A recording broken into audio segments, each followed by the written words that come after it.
Et bonjour à tous et bienvenue pour ce nouvel épisode. Alors, pour poursuivre notre série sur les vidéos en Thaïlande, aujourd'hui on est à l'aquarium de Nong Khai, qui est un petit aquarium qui la visite coûte pas très cher, c'est à peu près 100 bahts d'entrée, c'est-à-dire 3 francs ou 3 euros.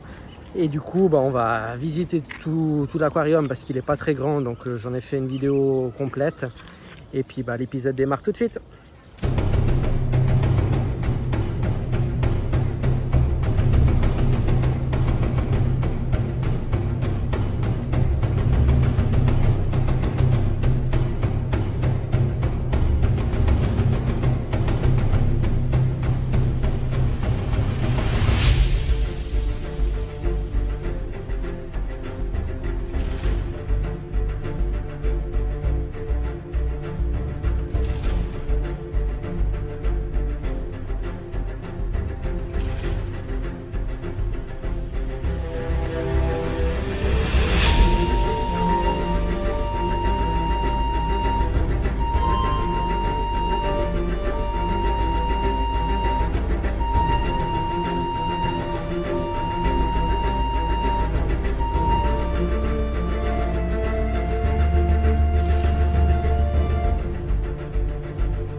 L'aquarium de Nong Khai, dont le vrai nom est Sirindorn Aquarium, se situe dans la province de Nong Khai sur le campus de l'université de Khon Kaen. Et oui, en Thaïlande, beaucoup de provinces portent le nom de leur ville chef-lieu.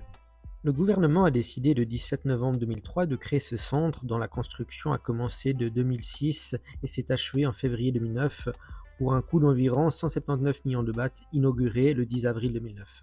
Il y a 12 groupes d'animaux aquatiques exposés avec environ 150 espèces, principalement des poissons d'eau douce du Mékong et d'eau saumâtre, mais aussi marins.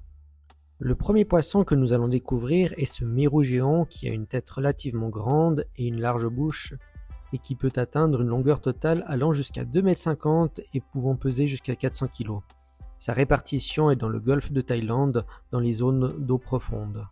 Je m'excuse par avance du reflet du flash de la caméra et aussi vous pourrez voir que beaucoup d'aquariums sont malheureusement rayés. Concernant l'identification des espèces, elles viennent exclusivement des fiches techniques de présentation pour lesquelles je vous laisse faire pause si vous lisez le taille. Blague à part, poursuivant cette visite qui s'annonce assez longue. Le gourami rayé ou sergent-major demoiselle est un poisson d'eau de mer qu'on peut trouver dans les récifs coralliens du golfe de Thaïlande, qui je trouve est plutôt esthétique. Je vous rassure d'ailleurs, je ne vais pas vous présenter chacune des espèces de cet aquarium, je vais néanmoins m'arrêter sur certaines qui m'ont plutôt marqué. Quant aux autres, je me suis investi à vous joindre leurs noms communs et latins, ainsi que de numéroter les 44 espèces que vous découvrirez dans cet épisode, dont les noms sont en description si vous souhaitez faire des recherches plus poussées sur certaines. Ces aquariums sont idéaux pour observer ces espèces, cependant je les trouve quand même un peu trop petits en termes de volume d'eau. Je ne sais pas si ce sont des bacs de quarantaine ou bacs hôpital, en tout cas de ce que l'on peut voir, la qualité d'eau semble plutôt bonne. Voici maintenant un poisson que tout le monde connaît. Le poisson clown est de couleur orange avec 3 bandes blanches distinctives. À l'âge adulte, ce poisson mesure environ 10 cm et se nourrit de plantes aquatiques, d'algues, de vers de vase et de poux de mer. On le trouve dans les récifs coralliens parmi les anémones de mer. Tous les types de poissons clowns ont la capacité de changer de sexe. La hiérarchie est composée de couples reproducteurs où la femelle est plus grande que le mâle. Le tétraodon, également connu sous le nom de poisson globe, possède un corps unique capable de se gonfler en cas de menace. Il a un corps robuste et une tête large avec des yeux proéminents. Sa coloration peut varier, mais il est souvent de couleur brunâtre avec des motifs distinctifs. On le trouve dans les eaux douces, à saumâtre d'Asie du Sud-Est, souvent dans les rivières et les estuaires. Comme de nombreux poissons globes, il est très apprécié en aquariophilie, mais sa conservation dans la nature peut être affectée par la dégradation de son habitat. Je regrette sincèrement la qualité de certaines images, comme ici, où cette carpe folle qui est présente dans le fleuve thaïlandais comme le Chao Phraya ou le célèbre Mekong n'est malheureusement pas assez mise en valeur comme les autres. Cependant, je vous rassure, la qualité graphique de mes vidéos risque certainement de s'améliorer dans l'avenir. La loche tigrée possède un petit bec fin avec une touffe de moustache à l'extrémité. Elle possède environ 14 rayures qui lui valent son surnom. On la trouve dans les eaux courantes, les rivières et les canaux, où elle est abondante dans certaines saisons. Je ne suis pas très doué en termes de connaissances ichtyologiques, mais j'ai pu reconnaître certaines espèces, dont ce grand poisson à tête de serpent que l'on appelle plus couramment chana. Il se nourrit de crevettes, de poissons et de petits êtres vivants. C'est donc un poisson prédateur. D'ailleurs, à noter que plus un prédateur est haut dans la chaîne alimentaire, et moins il y en a.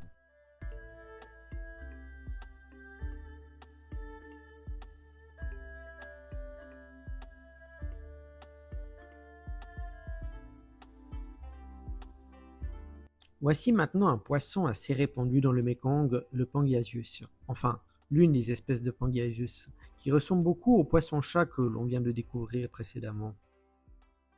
D'ailleurs, juste après, vous pourrez observer un barbeau de Java que l'on avait pu découvrir dans mon épisode 4 dans le parc de Nang Tin.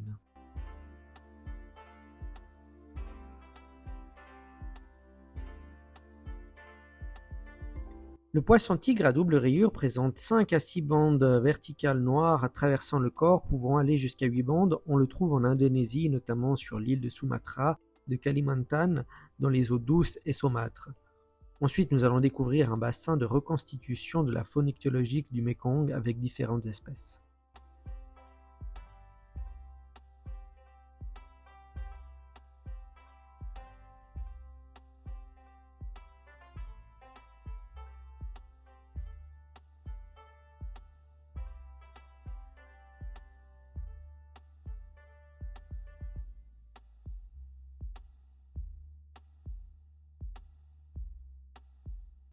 L'on peut y voir énormément de poissons différents de belle taille, mais l'un d'eux se démarque par sa forme qui lui vaudra le nom de poisson-couteau.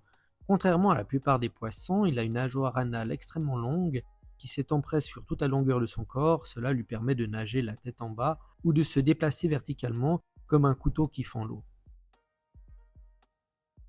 Le Mysticus à queue rouge, également connu sous le nom de poisson-chat de verre, cette espèce est considérée comme presque éteinte à l'état sauvage malheureusement, qu'on trouvait dans les rivières de toutes les régions de Thaïlande ainsi que dans de grandes sources d'eau stagnantes. Le silure noir a une forme qui nous est familière car c'est un poisson qui possède de nombreuses espèces, 16, dont certaines présentes dans nos régions. Tiens, ce poisson chabert ressemble énormément au poisson couteau présenté avant, cependant la fiche technique indiquait qu'il s'agissait d'une autre espèce. Je vous laisse me donner votre avis en commentaire.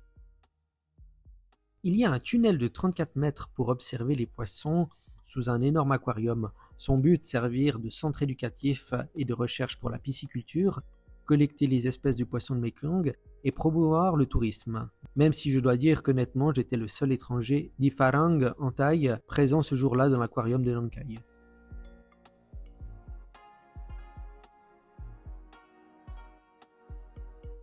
Des barbus dont nous pouvons observer deux espèces distinctes, poisson très élevé en pisciculture car très prolifique et qui possède une chair très appréciée.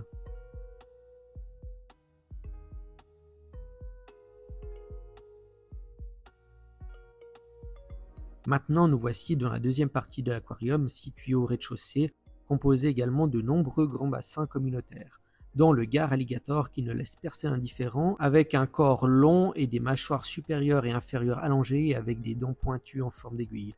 Ce poisson est carnivore et assez féroce, se nourrissant de petits animaux aquatiques, de poissons et parfois d'oiseaux et même de mammifères. Nous avons ici un grand requin noir qui n'a rien à voir avec les requins, à part que ce sont tous deux des poissons. Celui-ci se nourrit d'algues, de plantes aquatiques et de plancton. Le pacou noir a une forme plate et un front légèrement concave, poisson typique des bassins fluviaux de l'Amazone et de l'Orénoque. Il possède des dents acérées, pourtant, c'est un poisson qui s'effraie facilement. Cette espèce qui est empaillée a une forme relativement longue et possède une tête profilée, avec des os et une colonne vertébrale dure. Il s'agit du poisson-chat ripso. Voici une espèce que j'aime particulièrement, qui est aussi un poisson-chat, avec un corps long et mince, une tête plate, une bouche très proéminente. Il a deux antennes qui lui servent à chercher sa nourriture car il a une mauvaise vue. Les nageoires pectorales sont des épines dures qu'il ne vaut mieux ne pas toucher. Il appartient lui aussi à la faune aquatique du bassin amazonien d'Amérique du Sud. Cette espèce de raie d'eau douce est l'une des plus impressionnantes d'Amazonie. Sa robe noire ornée de points blancs n'est pas un motif esthétique, mais aussi un camouflage parfait sur les fonds sombres du rio Tocotin. L'arapaima, également connu sous le nom de piracuru, est un très gros poisson qui se nourrit d'ailleurs d'autres poissons, d'espèces aquatiques et de carcasses d'animaux. C'est le plus long poisson d'eau douce. Il est donc classé parmi les 7 plus grands poissons d'eau douce du monde. Nous trouvons ici une liste de poissons d'eau douce de Thaïlande, parmi lesquels s'affichent les noms maintenant à l'écran. Il y a même l'histoire de la première introduction du tilapia du Nil en Thaïlande. Nous pouvons observer de très près les squelettes de Pangasianodon gigas, ou plus communément appelé le poisson-chat géant du Mékong. On l'appelle parfois le silure de verre géant, et c'est l'un des 10 plus gros poissons d'eau douce de la planète connus à ce jour, mais il est en danger critique d'extinction malheureusement. Anecdote en lien avec celui-ci, jusqu'au 21 juin 2022, ce poisson-chat détenait le record d'Asie du Sud-Est du plus grand poisson jamais pêché en eau douce, avec 3 mètres pour 293 kg. Le nouveau détenteur du record est une raie borami pêchée au Cambodge et qui pèse, elle, 300 kg pour 4 mètres de large. À nouveau un gar alligator qui vient à l'origine du fleuve Mississippi aux États-Unis et également d'autres cours d'eau d'Amérique du Nord. Il préfère les eaux douces et les zones marécageuses. Ce pacou rouge albino appartient à la même famille que les piranhas, mais il n'est pas agressif. On le trouve dans le bassin de la rivière Loriboco en Argentine. Ce gourami géant a un corps de forme ovale et aplati sur les côtés et est une espèce qu'on trouve dans les eaux douces d'Asie du Sud-Est. On revient donc dans des espèces plus locales.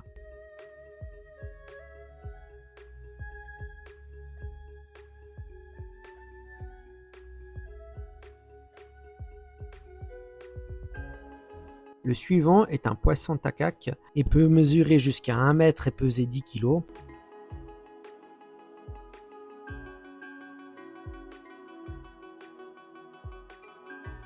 Ce barbu de Smith ressemble beaucoup au takak qu'on vient d'observer. On aurait presque pu les confondre sans les fiches techniques que je vous ai d'ailleurs épargnées dans la vidéo. Le barbu à barre transversale est une espèce typique du fleuve du Mékong et même du Chao Phraya, mais ses eaux sont souvent troubles et il est difficile de pouvoir les observer à la surface ou même en plongée.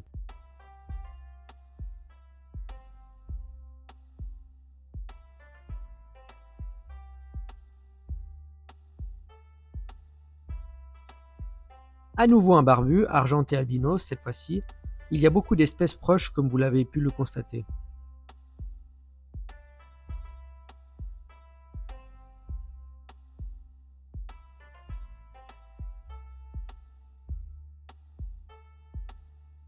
Le barbu machir est vraiment l'un des poissons les plus élégants que j'ai pu observer ici. Son corps allongé, ses écailles larges et brillantes, presque métalliques, lui donnent une allure puissante. C'est une espèce emblématique des rivières d'Asie du Sud-Est, connue pour sa force exceptionnelle et sa capacité à remonter les courants rapides. Le voir évoluer avec autant de grâce, malgré sa musculature imposante, c'est tout simplement captivant. Du matériel de pêche traditionnel local. Nous allons bientôt arriver à terme de cette vidéo, même s'il reste encore quelques surprises à l'extérieur du bâtiment.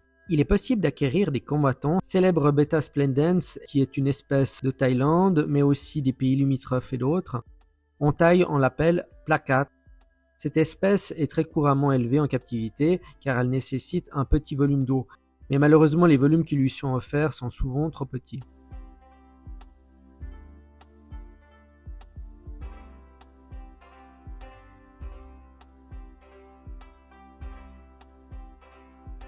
J'ai été vraiment surpris de découvrir cette magnifique espèce.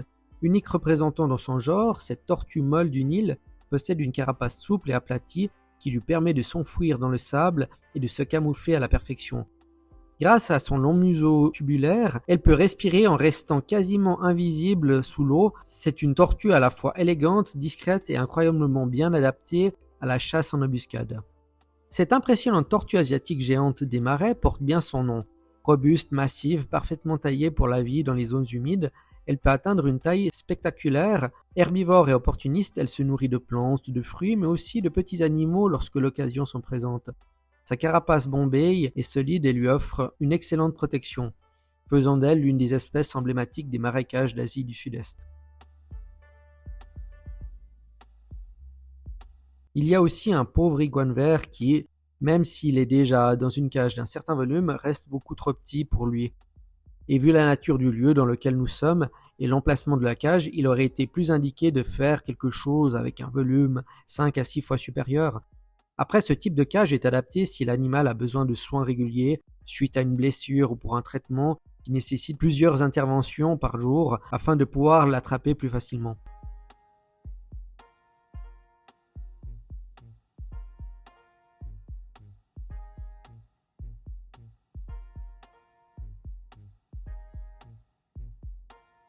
Il y a aussi un grand bassin avec plein de carpes koi qui sont peut-être destinés au commerce, comme on l'a vu avec les poissons combattants à la sortie du bâtiment, car vous vous en doutez, l'entretien de cet aquarium demande malgré tout quelques ressources, et le prix de l'entrée n'est vraiment pas élevé. Je suis d'ailleurs surpris qu'il ne m'ait pas fait payer plus cher, car oui, il faut savoir, en Thaïlande, il y a souvent les prix Thaï pour les locaux et les prix Farang pour les touristes. Dans tous les cas, malgré l'état de certains verres, je dois dire que cet aquarium est très bien entretenu de ce que j'ai pu voir et les poissons sont en bonne santé, ayant visité des lieux aux conditions moins favorables.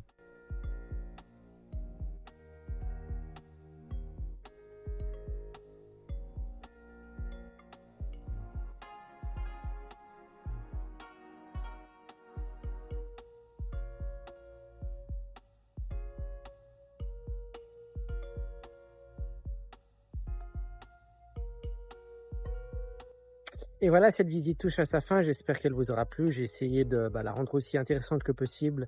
Comme vous avez vu, l'aquarium n'est pas si grand que ça, alors je me suis permis d'en faire une vidéo entière, même si j'ai un peu filmé chaque espèce. C'était quand même un peu dommage que certains aquariums étaient avec le verre rayé, mais bon, ça reste quand même une expérience sympa à faire. Et puis, si vous aimez la vidéo, n'hésitez pas à me le dire dans les commentaires, bien sûr, à la partager, à la liker, c'est très important, puis à vous abonner pour plus de présentations. Bye!